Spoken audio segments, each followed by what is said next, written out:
क्या हो गया?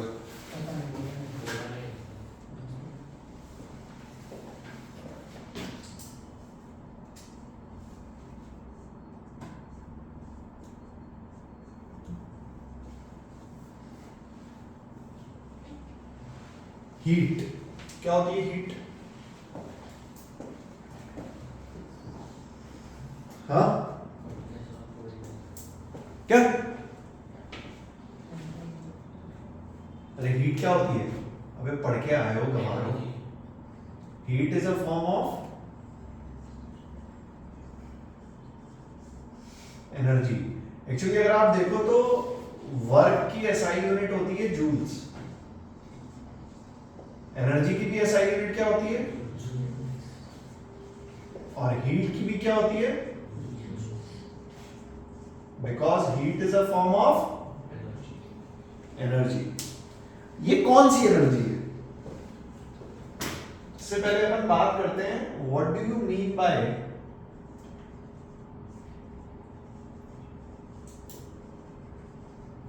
टेम्परेचर। इसका मतलब क्या है? Very nice. Temperature is degree of hotness और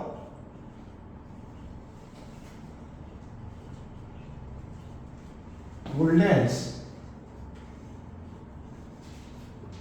बॉडी। टेम्परेचर आपको बताता है कि बॉडी कितनी गर्म या उसका मेजर है बेसिकली। ठीक है, जैसे मैं आपसे अगर ऐसे बोलूं कि मान लो आप एकदम बढ़िया समर के मौसम में धूप चमक रहा है तुम्हारे सर पे, ठीक है, बाहर एकदम मस्त गर्मी 40 डिग्री सेल्सियस, कितना 40 डिग्री सेल्सियस, मस्त एकदम धूप में आपको मैं एक पार्क में लेके चलूं और आपके सामने 2 बेंचेस रखी हैं, कितनी? एक वुड बेंच, एक आयरन बेंच। एक वुड बेंच और एक आयरन बेंच। किसका टेम्परेचर ज्यादा? अबे दोनों का सेम है।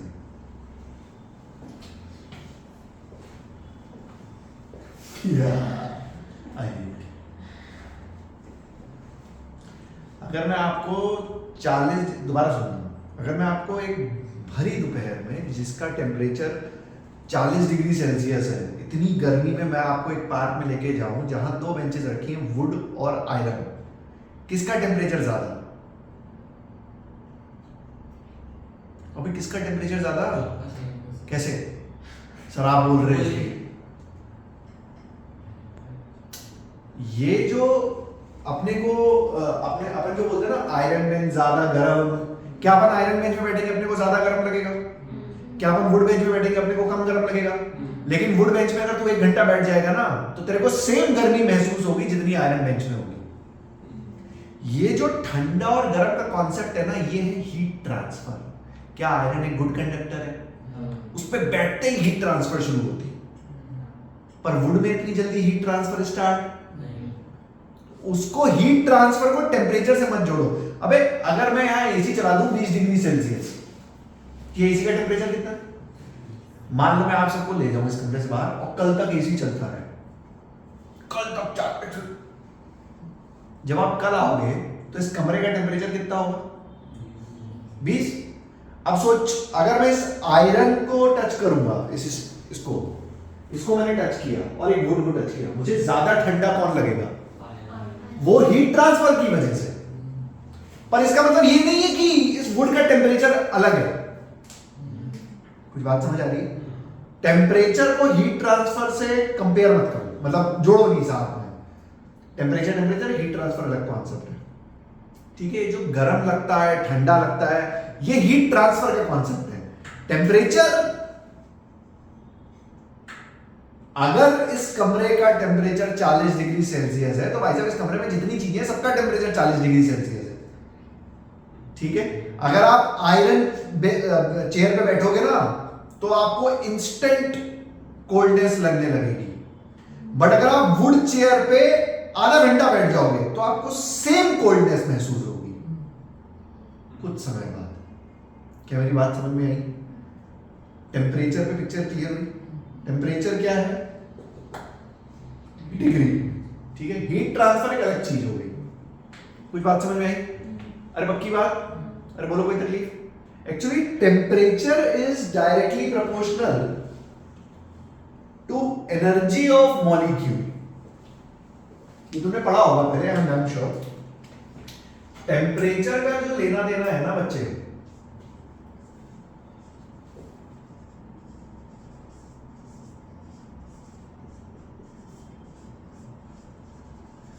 वो एनर्जी ऑफ मॉलिक्यूल से है किसी भी ऑब्जेक्ट में। क्या आप सबने पढ़ा है कि जितने भी ऑब्जेक्ट्स में, सॉलिड, लिक्विड, गैस, अपने जितने भी मॉलिक्यूल्स होते हैं, क्या वो वाइब्रेट करते रहते हैं? क्या सबके पास वाइब्रेशनल एनर्जी होती है? जैसे ही मैं टेम्परेचर बढ़ाऊंगा, क्या उनके वाइब्रेशनल एनर्जी बढ़ जाएगी? तो क्या वो ज्यादा तेज तेज वाइब्रेट करने लग जाते हैं? टेम्परेचर एक्चुअली इंटरनल एनर्जी से रिलेटेड होता है किसी भी सब्सटेंस की। आप भाई टेम्परेचर बढ़ाओ, उसके अंदर की एनर्जी बढ़ जाएगी। बोलो कुछ बात समझ में आई? अरे पक्की जी? अरे फेयर इनफ। आपने टेम्परेचर बढ़ाया, उसके अंदर की एनर्जी बढ़ गई। एक्चुअली में इसी एनर्जी को अपन हीट एनर्जी बोलते हैं। मैं तुम्हें हीट एनर्जी बताऊंगा। मतलब जैसे आप ऐसा समझो, मान लो कि मैंने काम किया 100 जूल। ध्यान सुनना मेरी बात। मैंने किसी सिस्टम के ऊपर काम किया 100 joule, that was my work done. मैंने किसी सिस्टम पे कितना काम किया? 100 जूल। 100 जूल का मैंने काम किया, that was my work done. उस 100 जूल में से आप मान लो 40 जूल तो चली गई काइनेटिक एनर्जी में, जिसने ऑब्जेक्ट को वेलोसिटी दे दी। 40 जूल किसमें चली गई? काइनेटिक एनर्जी में, उसने ऑब्जेक्ट को वेलोसिटी दे दी। बाकी 60 जूल ने बॉडी का टेम्परेचर बढ़ा दिया। तो वो जो 60 जूल है ना, that is my heat energy. कोई बात समझ में?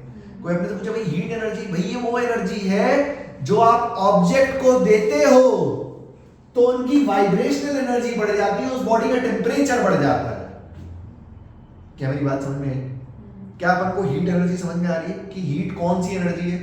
अगर मैं बोलूं 200 जूल एनर्जी सिस्टम को दी गई, लेकिन उसमें से 30 जूल एनर्जी ने सिस्टम का टेम्परेचर बढ़ाया, तो वो 30 जूल से हीट एनर्जी। क्या मेरी बात कुछ कुछ समझ आई? इसको हेडिंग डालो और लिखना शुरू करो।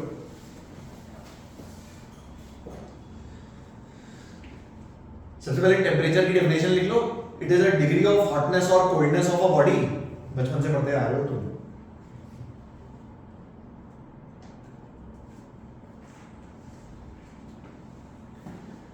लिखो temperature is degree of hotness और coldness of a body.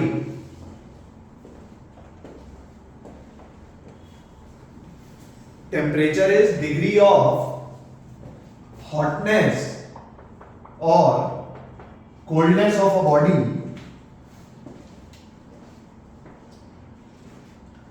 Next line में लिखो टेम्परेचर इज रिलेटेड टू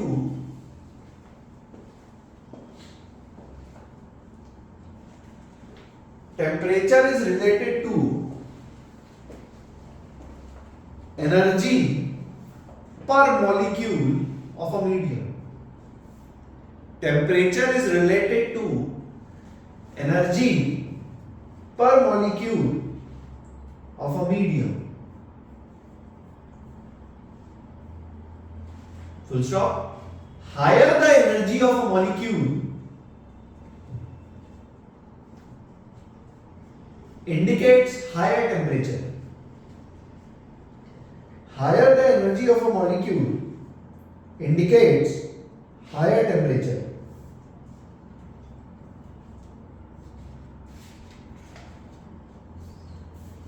ठीक है? देखो, if we bring a hot body in contact with cold body,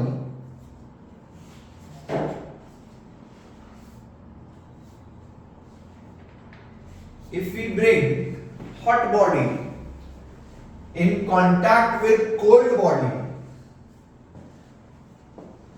अगर मेरे पास एक गर्म बॉडी है और मेरे पास एक ठंडी बॉडी है तो किसके मॉलिक्यूल्स के पास ज्यादा एनर्जी है? गर्म। सो गर्म वाले जो मॉलिक्यूल्स हैं वो अपनी एनर्जी किसको देंगे? तो इसका मतलब energy heat transfer flows from hot body to cold body. कुछ बात समझ में आई? लिख लो क्या बोला मैंने अभी? In contact with a cold body then the molecules of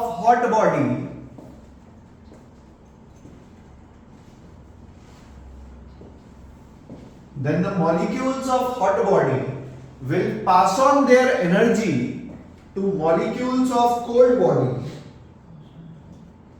Then molecules of hot body will pass on their energy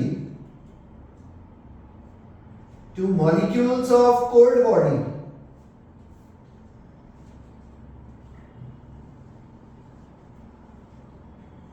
Which is known as heat transfer.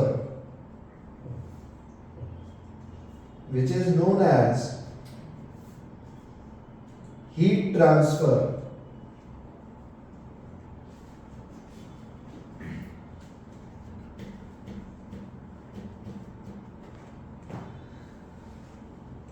बोलो कोई तकलीफ?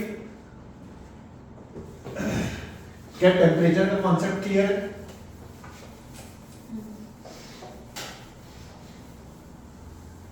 अरे क्लियर है क्या? अच्छा बहुत बढ़िया। नेक्स्ट अपन पढ़ेंगे, अब टेम्परेचर पढ़ लिया तो टेम्परेचर को मेजर कैसे करते हैं? अबे इंस्ट्रूमेंट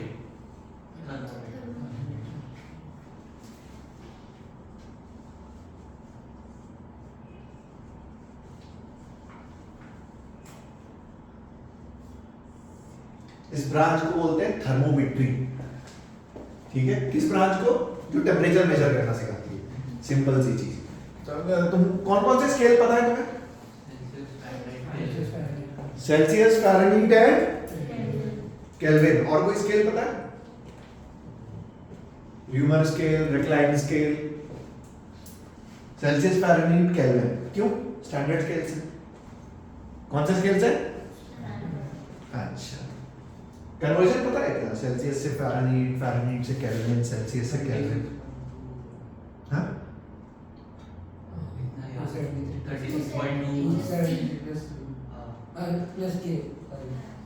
दोबारा बोल। 273 डिग्री सेल्सियस ना। और कोई ड्राइव करना चाहता है?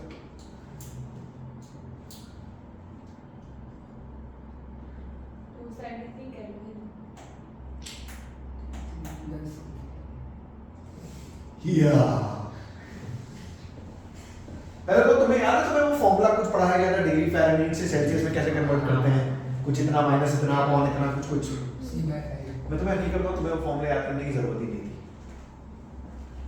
मुझे पता नहीं तुम्हें कैसे पढ़ाया गया था, मतलब या तो डायरेक्टली बोल दिया होगा ये फॉर्मूला रट लो कन्वर्जन होता है, बट तुम्हें ऑनेस्टली बताऊं वो फॉर्मूले अपने को रटने की कोई जरूरत, क्योंकि अगर आप वो फॉर्मूले रटोगे तो नए स्केल्स, बहुत सारे स्केल्स हैं, ल्यूमर है, रेक्लाइन है, मैं तो कह रहा हूँ कल को निकेल स्केल बन जाए, मैं कह रहा हूँ कोई भी स्केल बन जाए, कितने फॉर्मूले रटोगे? Make sense? एक्चुअली ना दो स्टैंडर्ड लिए गए। कौन से स्टैंडर्ड लिए गए मैं आपको बताता हूं। बॉइलिंग पॉइंट क्या होता है वाटर का?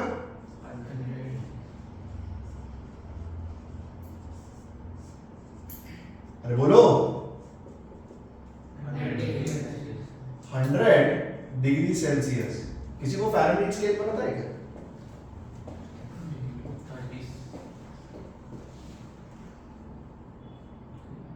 32 37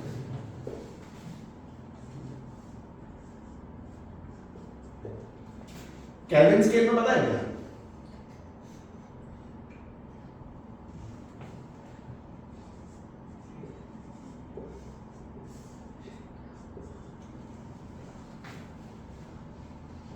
फ्रीजिंग टेम्परेचर पता है?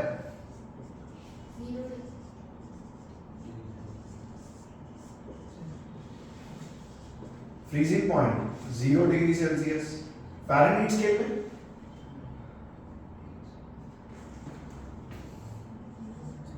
32, केल्विन स्केल में 270.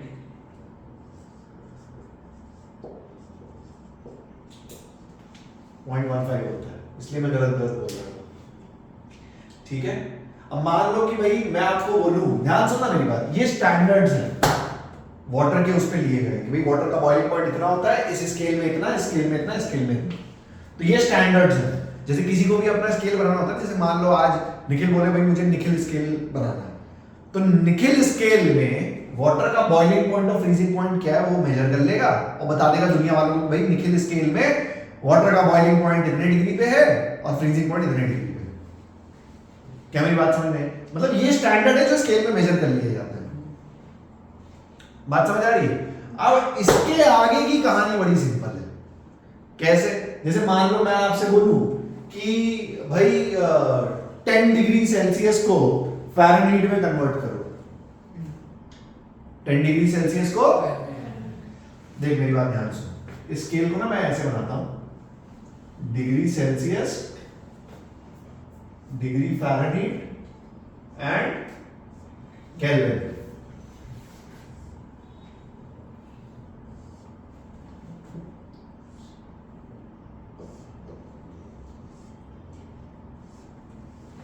सो ये है 0 डिग्री सेल्सियस, 100 डिग्री सेल्सियस। ठीक है, ये अपनी 212 और ये है 32, ये है 373.15, ये है 273.15। एक्चुअली बच्चे पागल है, फॉर्मूला रट लेते हैं, अपने को स्टैंडर्ड्स याद करने चाहिए। अब देख, जैसे मान लो अपने को किसी ने बोल दिया कि भाई 10 डिग्री सेल्सियस कितने फ़ारेनहीट होगा, मैं तो कह रहा हूं 10 छोड़ो, अपने को कोई भी है ना, मतलब स्टैंडर्ड कि भाई x degree Celsius particular x degree Celsius कितने फ़ारेनहीट होगा, ये अपने को निकालना है। Degree Celsius x degree Celsius कितने फ़ारेनहीट होगा, मान लो ये अपने को निकालना है। कैसे निकालेंगे?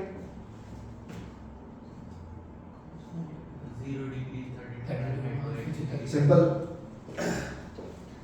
भाई, degree Celsius -0 upon 100 - 0 is equals two degree Fahrenheit -32 upon 212 minus,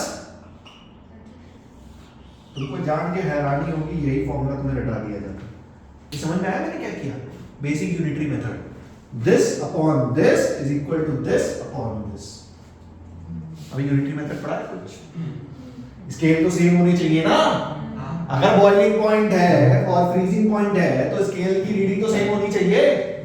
लगा दिया यूनिटरी मेथड, स्केल का यही फॉर्मूला आपको याद कराते हैं। देख, degree Celsius is equals to 100 upon 180 degree Fahrenheit minus 30। यही फॉर्मूला तुमको याद करा देते हैं। अरे यस और नो, कुछ बात समझ में आई? इसमें कोई रॉकेट साइंस मैंने आपको इसलिए बताया कि मैं तो कह रहा हूं कोई और स्केल भी बना लो। कोई अपने को बोले निखिल स्केल बना दिया, तो अपने को क्या चाहिए भाई? निखिल स्केल में आप मुझे फ्रीजिंग पॉइंट और बॉइलिंग पॉइंट बता दो, बाकी कन्वर्जन तो मैं करता रहूंगा, वो अपने लिए यूनिटरी मेथड है। बोल यस और नो। सेम थिंग इधर 100 पार्ट्स का डिफरेंस है, इधर भी 100 पार्ट्स का डिफरेंस है, इसलिए डायरेक्टली क्या आ जाता है?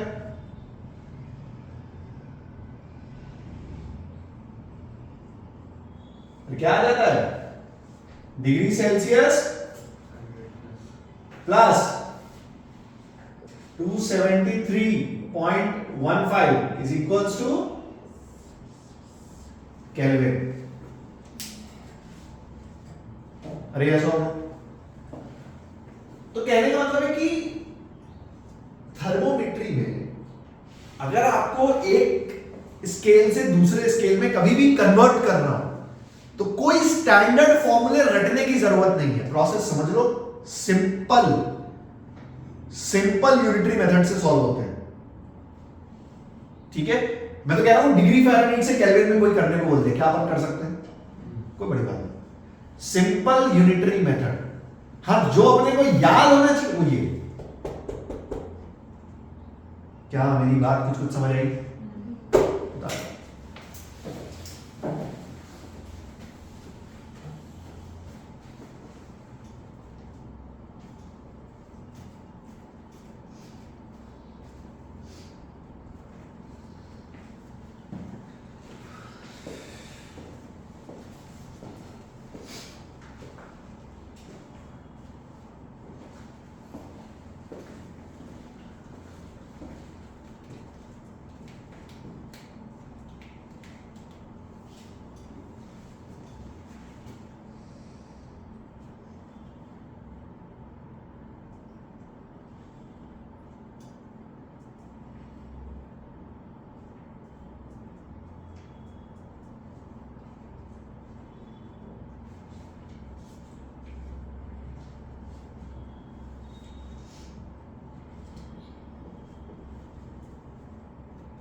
ओके,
करो।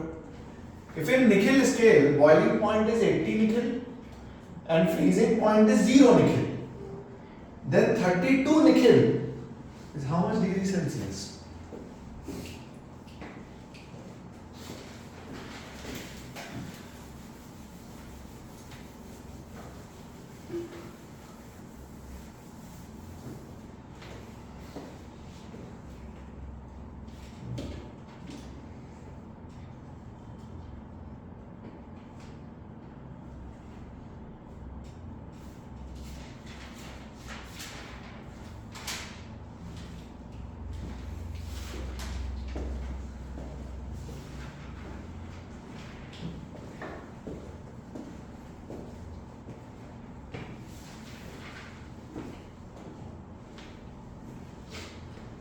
या फ़ारेनहाइट में निकालो, डिग्री सेल्सियस सिंपल हो जाएगा। फ़ारेनहाइट में निकालो।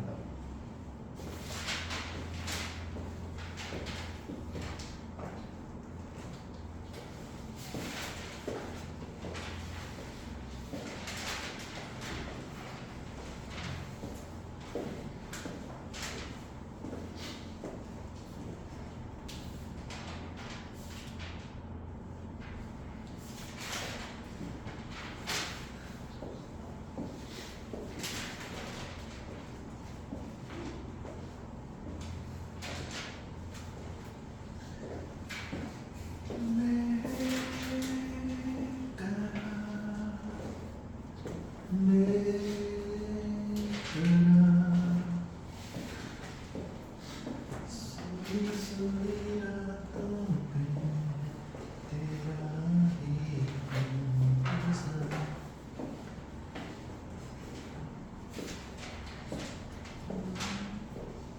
साहब नहीं कर पाए ना, डूब मरना शर्म से।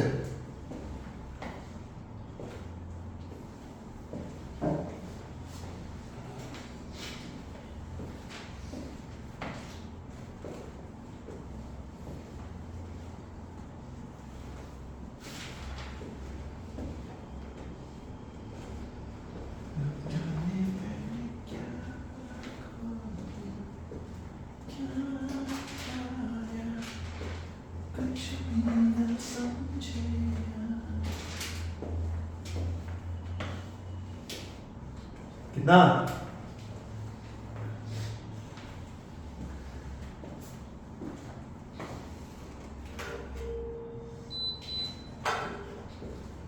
अरे बोलो।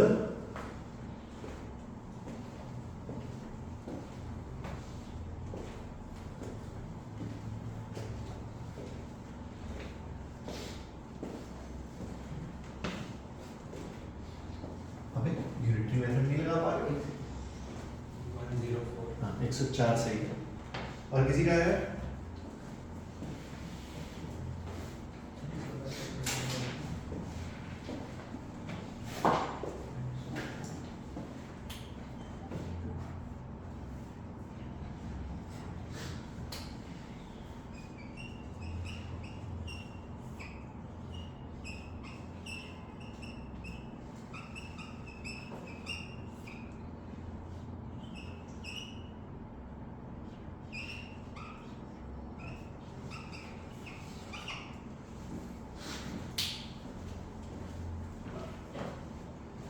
है क्या?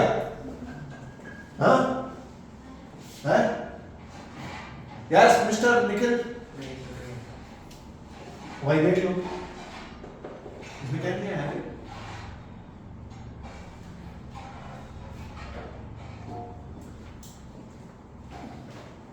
अरे समझ में आया कैसे हुआ?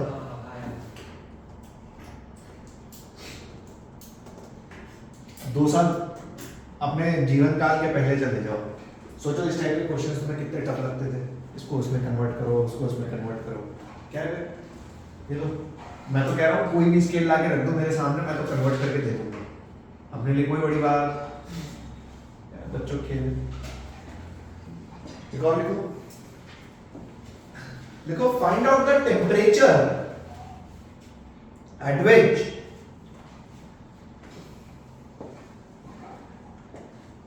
find out the temperature at which degree Fahrenheit and Celsius scales, at which Fahrenheit and Celsius scales have same magnitude.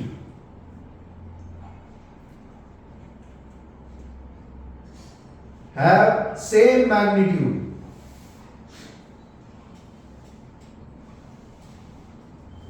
करो।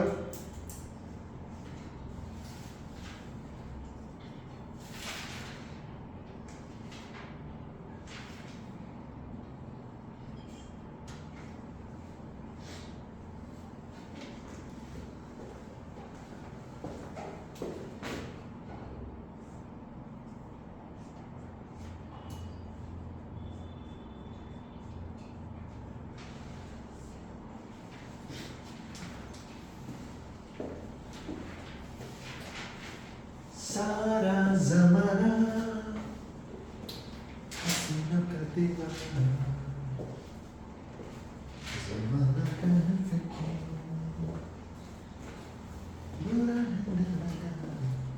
क्वेश्चन समझ में आया तुम्हें?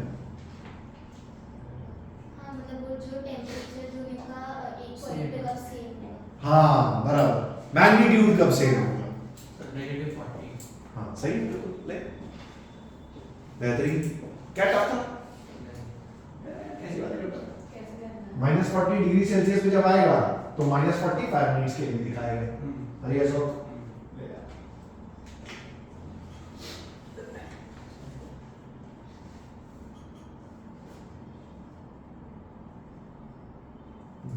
गुड।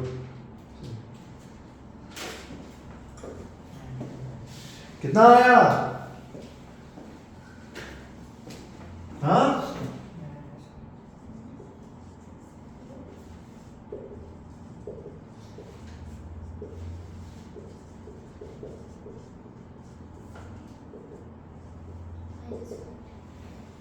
-40 आ रहा है ना? ठीक है मतलब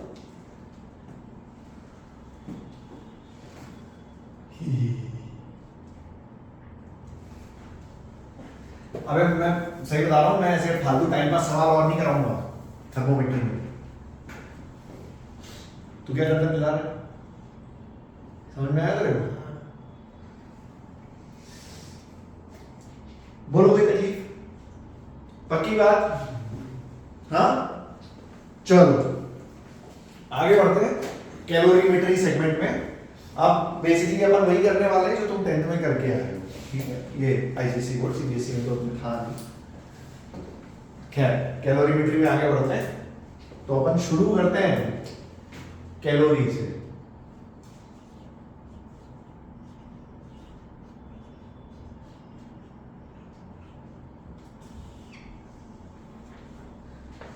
बोलो जवानों, क्या होता है कैलोरी? हाँ क्या? हाँ हीट मेजर करने के लिए यूनिट। क्या बात कर रहा है? कितना? Define 1 calorie. 1 joule is 4.6। अब कैलोरी पूछ रहा हूँ, झूठ बता रहे हो। एक्चुअली ये हीट जब डिस्कवर हुई थी ना, जिस जमाने में अपन, है ना, जब हीट पता चला था अपने को कि हीट भी कुछ होता है, उस समय अपने पास जूल नहीं था।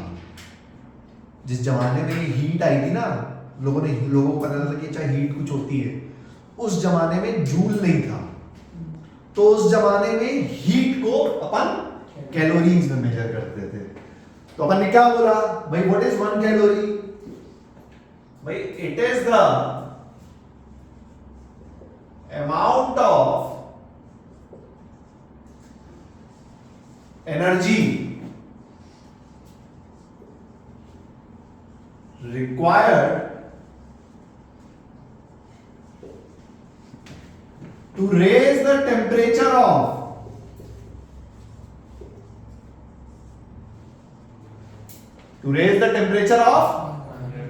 one gram of water by 1 degree Celsius by कौन सा 1 डिग्री? 10 से 11, 11 से 12, 12 से 13, 13 से 14, 9 से 10, कहां से कहां?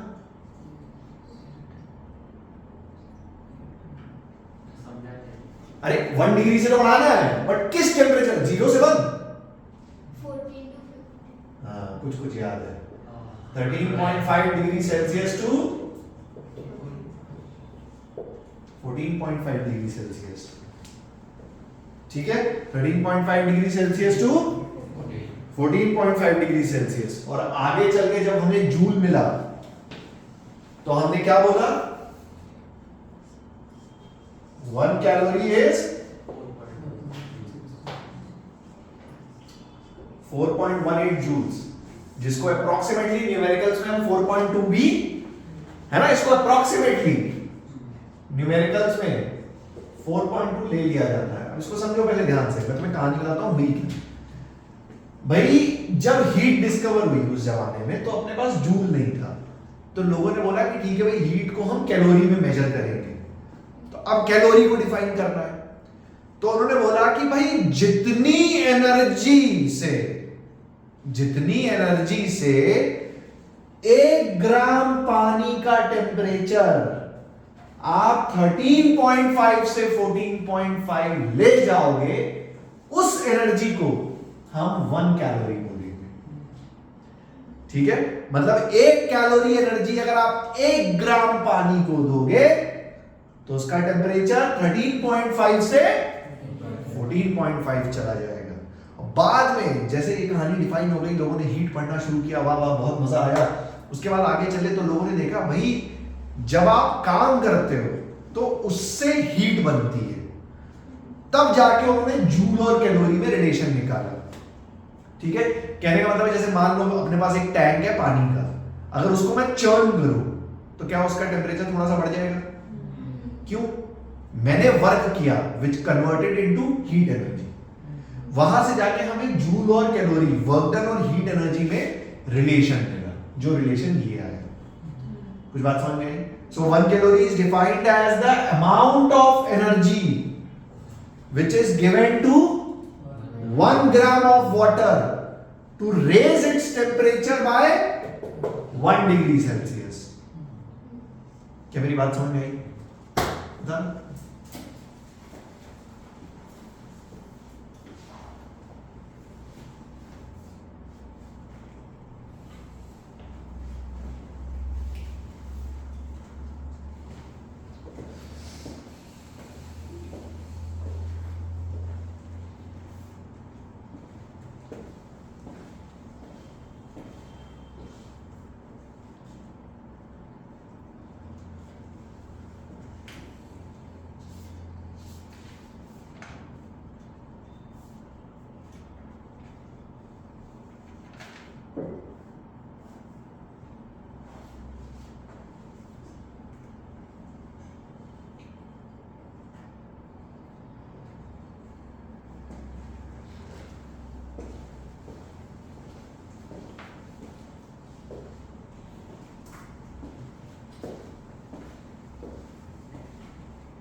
Done? मिटा दो।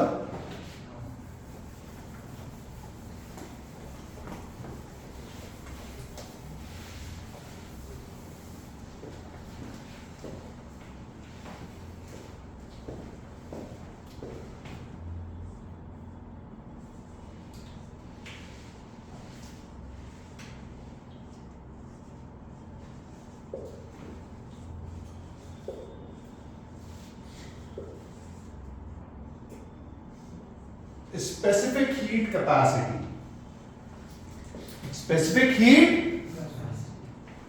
ठीक है, इसका सिंबल बच्चों एस है, स्पेसिफिक हीट कैपेसिटी का। ठीक है, आपने शायद 10th ICSE में सी पढ़ा होगा, है ना? हाँ, एस। ठीक है, सी से हम हीट कैपेसिटी को डिफाइन करेंगे। है, सिंबल छोड़ो, काम की बात करते हैं। स्पेसिफिक हीट कैपेसिटी होती क्या है?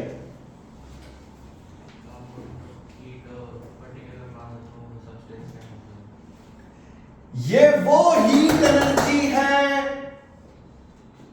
जो किसी भी सब्सटेंस के 1 ग्राम का टेम्परेचर 1 डिग्री सेल्सियस से बढ़ा देगी। अगर मैं तुझे बोलूं कि इस व्हाइट बोर्ड की स्पेसिफिक हीट कैपेसिटी 10 जूल है, कितनी है? तो आप समझ जाओगे कि जैसे ही 10 जूल्स एनर्जी इसको दोगे आप, इसके 1 ग्राम का टेम्परेचर 1 डिग्री सेल्सियस से बढ़ जाएगा। जैसे मैं आपको बोलूं आयरन की स्पेसिफिक हीट कैपेसिटी 420 जूल्स है फॉर एग्जांपल। इसका मतलब आप क्या समझ जाओगे दिमाग में कि भाई 420 जूल एनर्जी जैसे ही आयरन को दिया जाएगा, आयरन के 1 ग्राम का टेम्परेचर 1 डिग्री सेल्सियस से, क्या मेरी बात समझ में आई? सो लिख लेते हैं।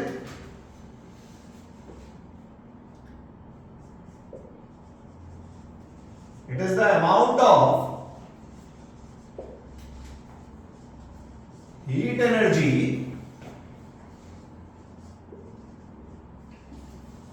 required to raise the temperature of substance, to raise the temperature of 1 gram substance by 1 degree Celsius at 1 atm। भाई एटमॉस्फेरिक प्रेशर की बात कर रहे हैं, पढ़ा होगा ना तुमने, प्रेशर कम करते ही बॉइलिंग पॉइंट इफेक्ट हो जाता है, यस और नो। अपन सब एटीएम पे बात कर रहे हैं, स्टैंडर्ड, है ना? कोई भी ढक्कन रक्कन से ढकने वाली बात नहीं हो रही यहां पे। ठीक है, लिख लो।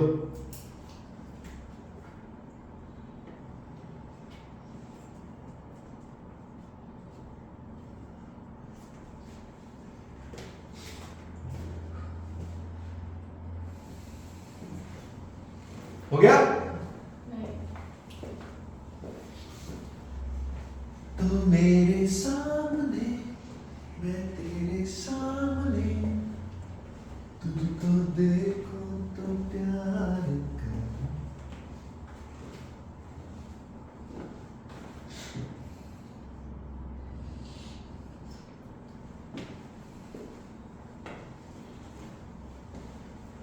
अरे डन? कुछ कुछ स्टैंडर्ड फिगर्स आपको 9-10 तक मुझे नहीं पता, तो शायद क्वेश्चंस में दिए जाते होंगे। अब अपने को दिए जाएंगे, अपने को याद होने चाहिए कुछ कुछ स्टैंडर्ड एकदम। जैसे फॉर एग्जांपल, पहले तो स्पेसिफिक हीट कैपेसिटी समझ में आई नीति, है ना? अगर मैं आपको बोलूं कि वुड की स्पेसिफिक हीट कैपेसिटी 10 जूल है, तो आप क्या समझ जाओगे? 10 जूल एनर्जी देते ही वुड के 1 ग्राम का टेम्परेचर 1 डिग्री सेल्सियस से बढ़ जाएगा। बोलिए यस और नो? अरे ठीक है। Specific heat capacity of water मालूम है किसी को?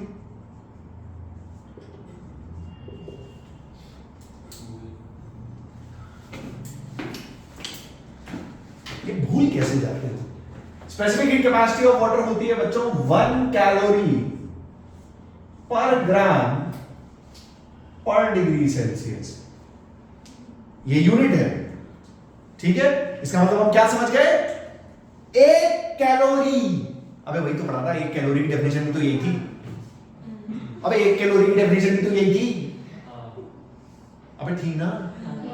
1 कैलोरी एनर्जी देते ही पानी के 1 ग्राम का टेम्परेचर 1 डिग्री सेल्सियस से, मान लो मुझे ये चाहिए जूल्स में, क्या बात कन्वर्ट कर सकते हैं? 1 कैलोरी इज 4.2 जूल्स अप्रोक्सीमेटली ले रहा हूं, 4.18 नहीं लेगा, ठीक है ना? और ग्राम को कन्वर्ट किया केजी में, तो कितना आया?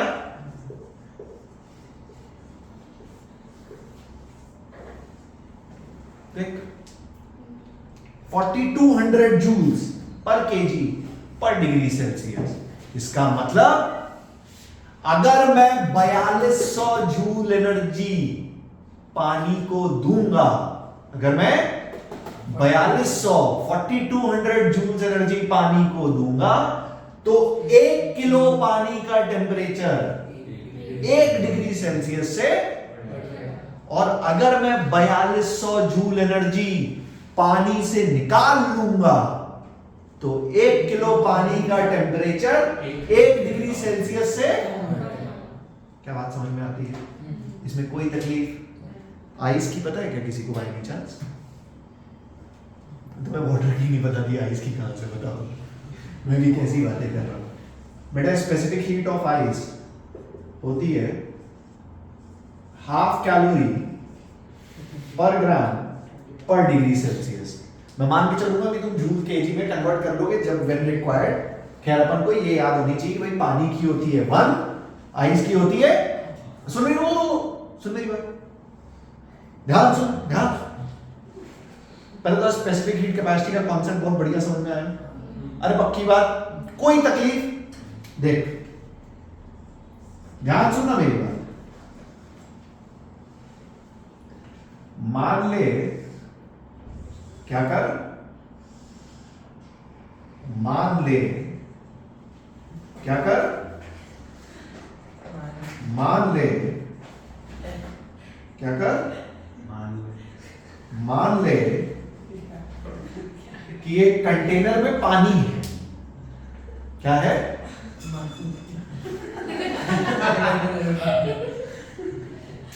एक कंटेनर में, एक दिन क्या हुआ, अपना मैं अपनी बीवी से बातें कर रहा था, तो मैं अपना किसी काम में बिजी था, पेपर चेक कर रहा था, तो उसने मुझसे ऐसे ही रैंडमली पूछ लिया, यार ये पहन लूं क्या? तो मैंने ऐसे ही बिना देखे बोल दिया, मैंने कहा तुम कुछ भी पहन लो, बहुत अच्छी लगती है।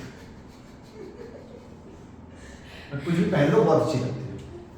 फिर उसने मुझसे दूसरा सवाल पूछा, क्या तुम्हें याद है ये? मैंने कहा हाँ, ये तुमने पहना था ना उस दिन। फिर सामने सवाल आया, किस दिन? जैसे ही मैंने सर ऊपर किया, तो मुझे जो ड्रेस दिखी, मैं तुम्हें सही बताऊं तो मुझे याद ही नहीं थी कि वो ड्रेस भी है उसके पास, है ना? तो कई बार हम इतना बिजी हो जाते हैं। खैर, आदि कह रहा सर मेरे साथ तो रोज होता है ये। आप तो एक को झेल रहे हो, मैं तो 10 को झेल रहा हूं। क्या बोलता है आदमी? खैर, अपने पास पानी है, मान लो अपने पास पानी है लेटर से 2 किलो। कितना? 2 किलो पानी है, समझ में आ रही बात? और लेटर से अपने पानी का जो टेम्परेचर है ना अभी, इनिशियल टेम्परेचर ये है 5 डिग्री सेल्सियस। फिर बताओ कोई तकलीफ? पक्की बात? कोई डाउट? अच्छा, मान लो मैं आपसे पूछूं कि बताओ मैं कितनी हीट एनर्जी दूं इसको कि इसका टेम्परेचर 10 डिग्री सेल्सियस हो जाए। मैं कितनी हीट एनर्जी दूं कि इसका टेम्परेचर, ध्यान सुनना, अगर मैं 4200 जूल एनर्जी दूंगा तो क्या 1 किलो का टेम्परेचर 1 डिग्री सेल्सियस से बढ़ जाएगा? इसका मतलब अगर मैं 8400 जूल एनर्जी दूंगा तो क्या 2 किलो का टेम्परेचर 1 डिग्री सेल्सियस से बढ़ जाएगा? इसका मतलब total heat energy required is 4200 into 2 into क्या 5? क्यों 5? क्योंकि हमें 5 डिग्री सेल्सियस से बढ़ाना है। अरे यस और नो? अरे पक्की बात? अरे 100%? मैं तुझे लॉजिकली बताऊं, ये वही फॉर्मूला है, Q is equals to M S delta T, जो 10th क्लास में आपको पढ़ा पढ़ा के परेशान करते थे। तुम्हें यकीन नहीं होगा, तुमने बैकग्राउंड में ये कर दिया। अब इस फॉर्मूले में क्या है ऐसा? अब एक यूनिटरी मेथड है, ये फॉर्मूला ऐसे ही पागल बना दिया। क्या है इसमें ऐसा? मैं आपसे सिंपल सवाल पूछूं, अगर मेरे पास ये फॉर्मूला नहीं है तो क्या मुझसे सवाल नहीं होगा क्या? अबे होगा ना, यूनिटरी मेथड है भाई। 1 किलो का टेम्परेचर 1 डिग्री सेल्सियस से बढ़ाने के लिए 4200 चाहिए, तो 2 किलो का टेम्परेचर 1 डिग्री सेल्सियस से बढ़ाने के लिए 4200 इंटू 2 चाहिए। सीधी सी बात है। और अगर 5 डिग्री सेल्सियस से बढ़ाना है तो लो आंसर। इसे बच्चे को डाल देते हैं, heat energy is equals to mass into specific heat capacity into delta T. अबे कुछ नहीं है, स्पेसिफिक हीट कैपेसिटी 1 ग्राम या 1 किलो के लिए होती है, उसको आपने मास से मल्टीप्लाई कर दिया तो क्या टोटल मास के लिए हो गई, और उसको तुमने टेम्परेचर डिफरेंस से मल्टीप्लाई कर दिया। क्यों? क्योंकि ये जो m इंटू एस आता है ये 1 डिग्री सेल्सियस के लिए आता है। अरे क्या मेरी बात समझ में? मैं कह रहा हूं इस पे बथेर वैरायटी, पता है, तुम यकीन नहीं मानोगे, आईसीएसई 10th की किताब भरी पड़ी है इससे, इन सवालों से। यस और नो लगा के आए हो तुम लोग तो, कोई रॉकेट साइंस नहीं, मतलब फॉर्मूला रटना ही नहीं है, एकदम यूनिटरी मेथड के सवाल है। एक को इतना तो इतने को इतना। अरे यार हाँ ना बोल, बात समझ आई? कोई तकलीफ?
ये आइस की specific heat capacity approximately steam के बराबर भी होती है, हाफ कैलोरी पर डिग्री सेल्सियस।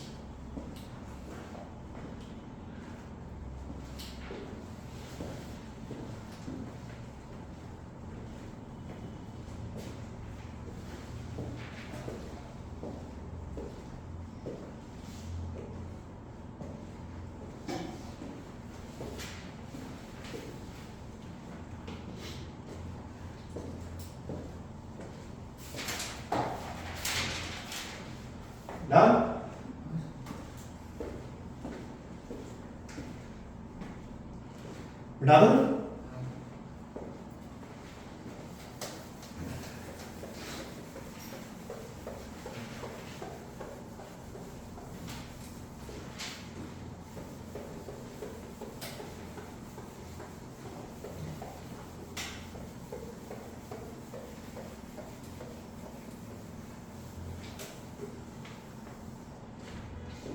अच्छा, बहुत बढ़िया भाई साहब। और देख,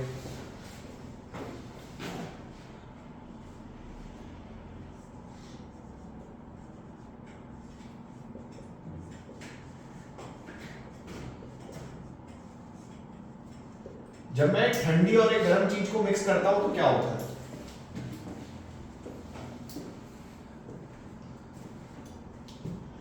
अगर मैं एक ठंडी और एक गर्म चीज को मिक्स करूंगा तो क्या होगा? ठंडी चीज ट्रांसफर, गर्म चीज ट्रांसफर।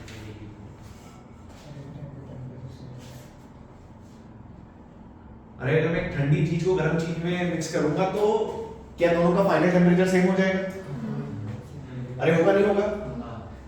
खैर मान लॉ ऑफ मिक्सिंग तो बाद में पढ़ेंगे, अपन ना एक सवाल कर लेते हैं। मतलब मैं देखना चाहता हूं कि इसमें टफ क्या जाता है। देख, ध्यान सुनना। मान ले मेरे पास एक सब्सटेंस है ए, ठीक है, जिसका इनिशियल टेम्परेचर है लेट अस से 80 डिग्री सेल्सियस, ठीक है, और मान लो अपने पास 10 ग्राम है इसका, और इसकी स्पेसिफिक हीट कैपेसिटी है 2 ग्राम, सॉरी 2 कैलोरीज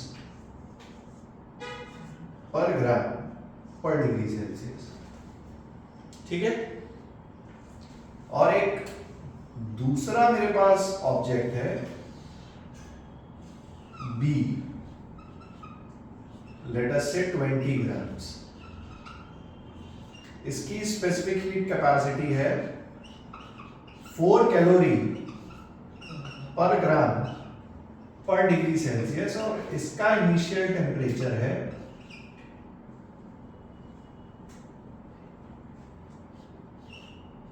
10 डिग्री सेल्सियस। क्या बी ऑब्जेक्ट ठंडी? अरे यस और नो? बी ठंडी है, ए गर्म है, सही बात है। अगर मैं इन दोनों को कांटेक्ट में ले आऊं,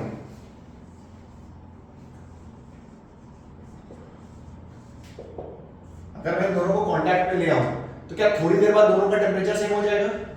कैलकुलेट द फाइनल टेम्परेचर।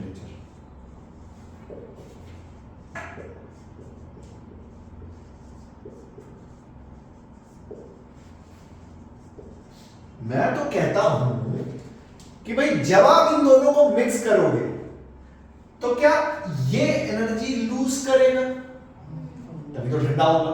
अरे यस और नो? क्या ये एनर्जी लूज करेगा? और जो एनर्जी ये लूज करेगा क्या वो ही एनर्जी ये गेन करेगा? अरे यस और नो? अरे पक्की बात।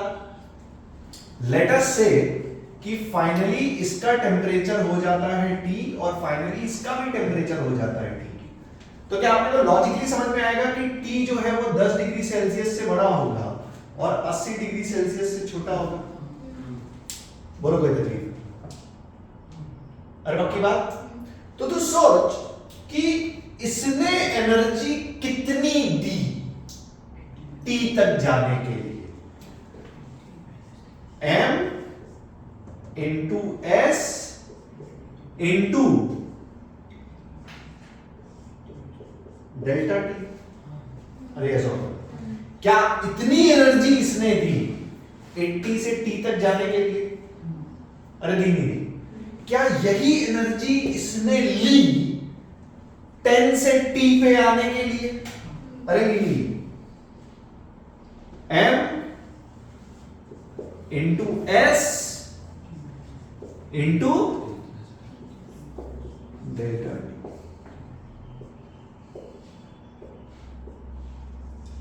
Eighty minus T is equals to 4t minus 40. 5t is equals to 40. t is equals to, sorry कुछ गलत बोला मैं, sir T 5t is equal to 120. t is equals to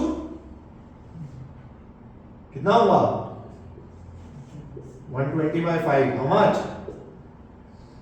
24 answer. देखो कोई तकलीफ समझ में? दोबारा सुन भाई, अगर आप दो चीजों को मिक्स करते हो कभी भी, तो एक जो एनर्जी देगा दूसरी वो एनर्जी लेगा. आइडियल सिनेरियो मान के चलते हैं, हम ये मान के चलते हैं कि भाई सराउंडिंग में कोई एनर्जी लॉस नहीं हो रही है. इन रियलिटी तो सराउंडिंग में भी लॉस हो जाती है. खैर वो एक अलग बात है. हमने मान के चला कि भाई जितनी एनर्जी इसने दी उतनी एनर्जी इसने ली. सीधी सी बात है. तो भाई इसने जो एनर्जी दी that is MC MS delta T, और इसने जो एनर्जी ली that is also MS delta T. उठा के इक्वेट कर दिया, आंसर आ गया. अरे ये सुनो, सर पर अगर t plus 10 नहीं आएगा आपने टी ग्रेटर देन 80 क्यों लिखा है फर्स्ट में? सॉरी. टी ग्रेटर देन 80 नहीं होना है लेस. उधर सर हाँ ये नहीं उधर T should be less than 80 ना. ये सर उधर ऊपर लिखा है एकदम 80. ये? हाँ हाँ क्या हो गया इसमें? T should be less than 80 ना.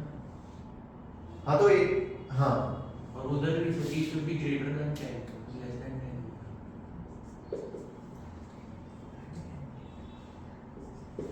अब ठीक है. अरे ठीक है, बात समझ गई. उधर एक और करो.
ये मिटा दूं पहला वाला.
अरे हो गया क्या? 56.6 हाँ 56.6 निधि आया क्या? हाँ करो करो।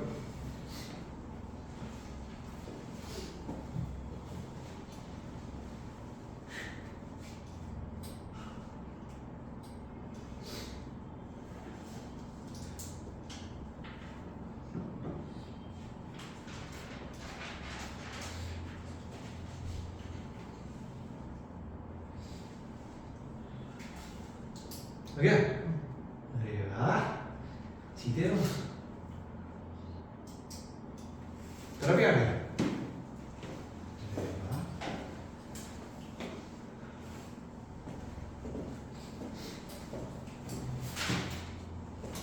पता नहीं कि मुझे ऐसा सुनने में आता है कि बच्चों को 10th में सबसे टफ लगता है ये चैप्टर। ऐसा लगता था ऐसा क्या है इसमें? मुझे तो मतलब समझ नहीं आता। ये चैप्टर ही नहीं, ये तो मैथ्स है, कैलोरीमेट्री उसमें यूनिटरी मेथड लगता रहता है। और बहुत मिस्टेक इसमें होते थे सर, किसमें टी माइनस टेम्परेचर मतलब जो रहता था और वन वैसे 180 टी माइनस 180 या 180 में इसमें बहुत वो टाइप का था। दिमाग चलाओ ना यार। हो गया? आ गया क्या? अरे वाह। तो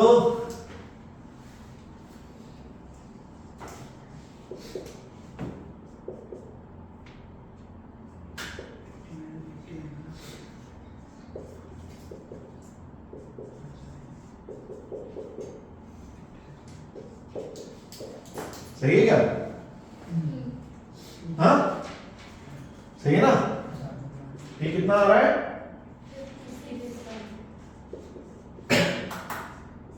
कैलकुलेट नहीं कर रहा हूँ, तुम्हारे ऊपर भरोसा कर रहा हूँ। सही है ना? 170 बैटरी ना, ठीक है। मैं आपको और एक चीज बताता हूँ भाई। जैसे इसने बोला, इस लड़के ने, कि सर अपने को ना कभी कभी तो दिमाग नहीं चलता, समझ ही नहीं आता कि टी माइनस करें कि टेम्परेचर बंद करें। कुछ मत करो, तुम सारे टी माइनस कर दो। जितनी भी चीजें मिक्स हो रही है ना उन सब में टी माइनस ही लिखो, परेशानी मत हो। मैं तुम्हें ज्यादा दिखाता हूं। इस टर्म को इक्वल टू के उधर लेके आओ। देखो क्या लिखा है, 2000 into 1 into T minus 40 plus 1000 into 1 into T minus 90 is equals to 0। अरे यस और नो? माइनस कर दिया ना इसको। अरे यस और नो? अरे यस और नो? अरे पक्का?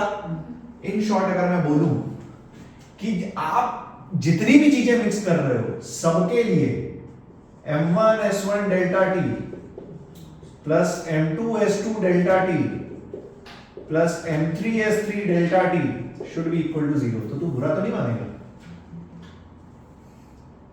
अरे यस और no? This is what we call as law of mixing. यही। तो अगर आप कभी कंफ्यूज हो जाओ, दिमाग ना चले कि भाई टी माइनस करें कि टेम्परेचर माइनस करें, तो सारे टी माइनस करके ऐड करके 0 कर दो। अरे बात समझ आई? अगर कभी समझ में ना आया ना 90 माइनस टी करेंगे, टी माइनस 90 करेंगे, तो सब टी माइनस करके सम टू 0। ये टर्म उधर रहेगा तो माइनस 1000 होना चाहिए ना सर? अच्छा आप बोल रहे ऐड ही करने ना डायरेक्ट? अबे ये घुमा दिया ना, माइनस साइन अंदर ले गया, यहाँ जो माइनस आया वो अंदर ले गया। क्या मेरी बात कुछ समझ आई? अरे पक्की बात। एक चीज लिखो, whenever heat is taken it is considered positive। जो हीट एनर्जी बेटा ली जाती है उसे पॉजिटिव बोलते हैं, and the heat energy given is considered as negative. देने को नेगेटिव बोलते हैं। तो नेट समेशन हमेशा 0 आता है।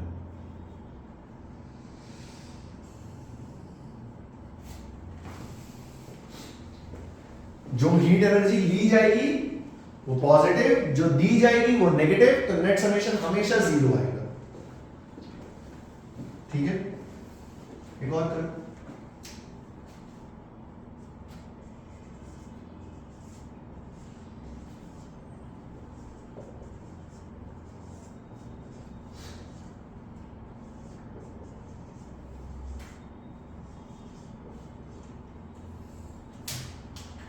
तीनों पानी है, मिक्स किया है, Calculate final temperature.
जो भी आएगा वो आंसर है, ठीक है ना? जो भी आएगा वो आंसर है। बात समझ आ रही है? मैं तो कह रहा हूं, मैं तो 10 चीजें उठा के साथ में मिक्स कर दूं, क्या आप फाइनल टेम्परेचर निकाल सकते हो?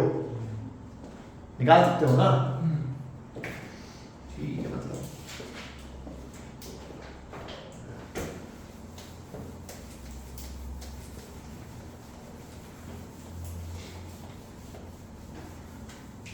और एक सवाल लिखो। 3 bodies of different material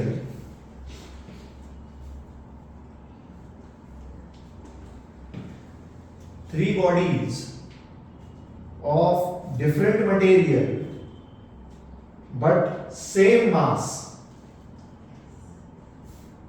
3 bodies of different material but same mass are at 12 degrees Celsius,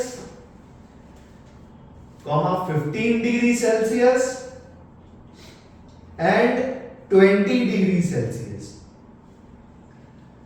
3 bodies of different material but same mass are at 12 degrees Celsius, 15 degrees Celsius and 20 degrees Celsius respectively.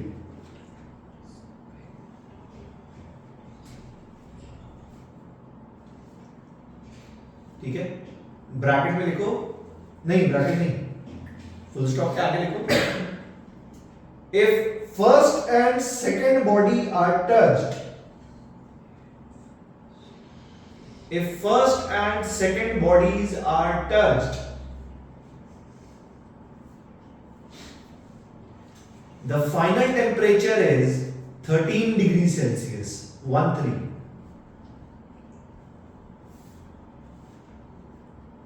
Full stop. If second and third bodies are touched, if second and third bodies are touched, the final temperature is 18 degrees Celsius, 18.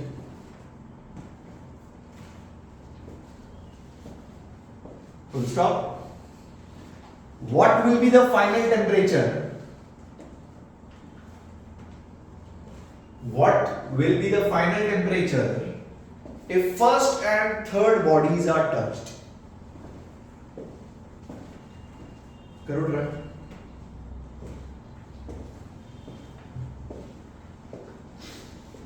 What will be the final temperature if first and third bodies are touched?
देखो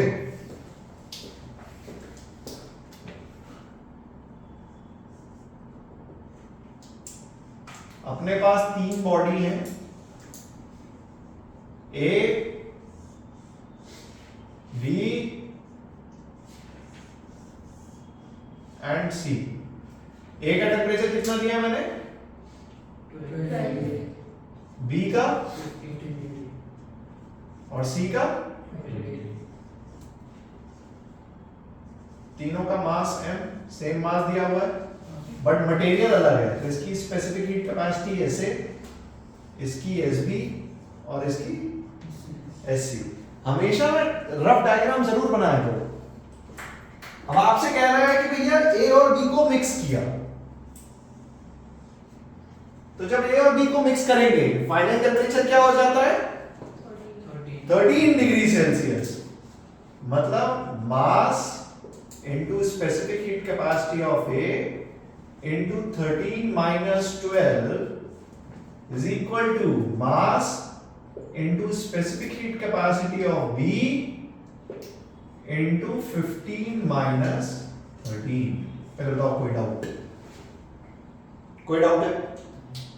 बात समझ आई? मास ने मास को मारा, 13 minus 12 is 1। So specific heat capacity of A is 2 times specific heat capacity of B। अब आपसे कह रहा है कि जब B और C को मिक्स किया तो फाइनल टेम्परेचर क्या हो जाता है? 18। मास into specific heat capacity of B into 18 minus 15 is equals to mass into specific heat capacity of C into 20 minus 18. So 3 times specific heat capacity of B is equals to 2 times specific heat capacity of। आपसे कह रहा है final temperature जब A और C को mix किया गया, तो लेट अस से final temperature is T। Mass specific heat capacity of A into T minus 12 plus mass into specific heat capacity of C into T minus 20 should be equal to 0। यहां से मास और मास बच गया, पर SA और SC में मेरे पास रिलेशन नहीं है। वो कैसे निकलेगा? Using these two. SB is SA by 2, उठा के यहां रख दो, तो 3 by 2 SA is 2 SC, मतलब SC is 3/4 भाग रहा है, इसको मिटाया 3/4 ऐसे ऐसे ऐसे बच गए। t minus 12 is equals to 20 minus t into 3/4। Solve कर लो, जो भी आएगा वो आंसर। अरे क्या मेरी बात कुछ समझ आई? बोलो कोई तकलीफ? पक्की बात? चलो इसके आगे कल कंटिन्यू करेंगे।